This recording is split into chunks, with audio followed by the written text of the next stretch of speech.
जहां ये कुंभ जिस स्थान पर संगम है, 3 नदियां मिलती हैं, गंगा, यमुना, सरस्वती। हमारी यही कामना है कि सौहार्द, सद्भावना और सहनशीलता बनी रहे। महाकुंभ के आयोजन में ये पौराणिक है कि बिना बुलाए और अपने आप सब लोग आते हैं। अपनी व्यक्तिगत आस्था है उनकी सबकी। आज हमें भी मौका मिला है। मैं आज महाकुंभ में स्नान कर करके जा रहा हूं। मैंने 11 डुबकी लगाई हैं। सर, योगी जी ने कहा यूपी का बंटवारा नहीं होना चाहिए, क्या कहेंगे आप? देखिए, बंटवारे और नकारात्मक राजनीति के लिए जगह नहीं है। आज कुंभ का तो यही संदेश होना चाहिए, सकारात्मक संदेश होना चाहिए। और आज के दिन यही संकल्प हो कि जब कभी भी हमें याद आए कुंभ, तो हमें सौहार्द, सद्भावना और सहनशीलता हमेशा बनी रहे।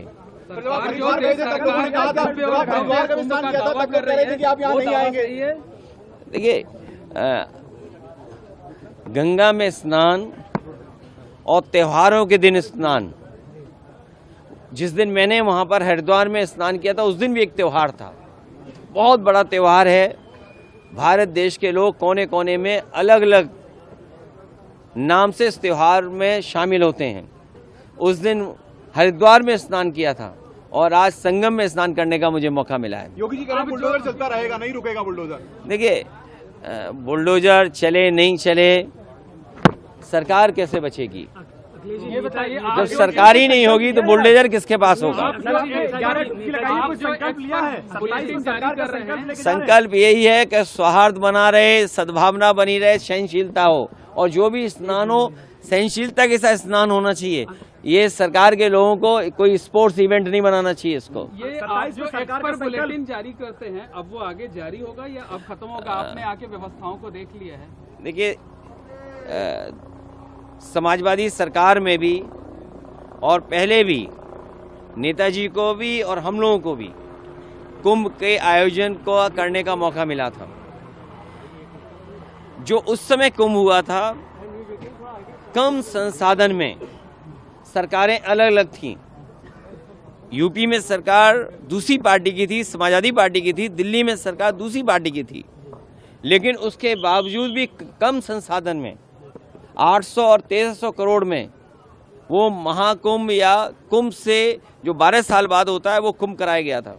सर, पहले और आज तो सुनने में आ रहा है कि 7,000 करोड़ 10,000 करोड़ खर्च हो रहा है। अगर यहाँ लोगों को असुविधा हो रही है चलने के लिए, मैंने खुद अपनी आंखों से देखा है कि बुजुर्ग, जो महिलाएं हैं, जो पुरुष हैं, वो कितनी दूर से चल करके आते हैं। अगर आप कुंभ में इतने 1,000 करोड़ रुपए खर्च कर रहे थे तो कम से कम बुजुर्गों के लिए कोई ऐसी व्यवस्था होती जो बुजुर्गों को ज़्यादा पैदल नहीं चलना पड़ता।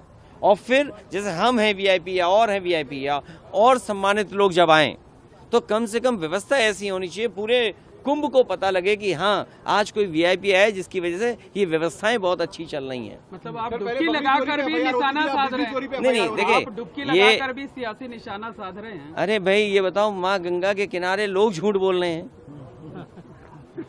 और मैं तो आपसे कहूंगा, देखिए, माँ गंगा के किनारे न जाने कितनी बातें कही जा रही हैं, वो क्या सच हैं? लेकिन अगर आयोजन 1300 करोड़ में अच्छा हो सकता है, 800 करोड़ में अच्छा हो सकता है, तो 10,000 करोड़ में, 7,000 करोड़ में कितना अच्छा हो सकता है?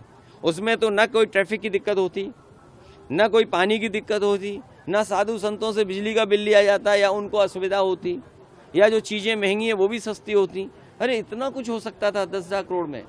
और फिर तो दिल्ली की सरकार भी उनकी है और वो भी अर्थव्यवस्था कहाँ पहुँच रही है, तो 10,000 करोड़ और मांगने चाहिए। हमारी मांग है उत्तर प्रदेश सरकार को दिल्ली सरकार 10,000 करोड़ और रुपए दे, जिससे, हाँ, महाकुंभ के आयोजन के लिए, जिससे यहाँ की ट्रैफिक व्यवस्था अच्छी हो, बुजुर्ग हों, महिलाएं हों, बच्चे हों, उनको बहुत दूर से अपने सर पर, अपने कंधे पर सामान रख करके न लाना पड़े, कोई सुविधा हो जिससे यहीं पर आ जाएं। और साथ ही साथ दिल्ली सरकार जहाँ बजट दे 10,000 करोड़, और वहीं ये जो किला है वो भी उत्तर प्रदेश सरकार को दे दे। ट्रैफिक जाम में क्योंकि आपके यहाँ साथ तो है क्या? यहाँ परंपरा ये है कि लोग दान कर करके जाएं।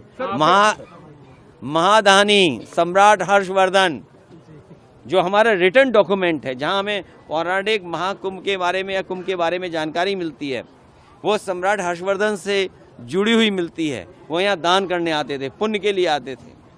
हम भी आज आए हैं, डुबकी लगाए हैं, सौहार्द हो, सद्भावना हो, सहनशीलता बनी रहे, लोगों की खुशहाली हो, जनता का कल्याण हो, हमारा देश तरक्की करे, समाज आगे बढ़े, हमारा गणतंत्र मजबूत हो, ये सब चीज़ों को लेकर के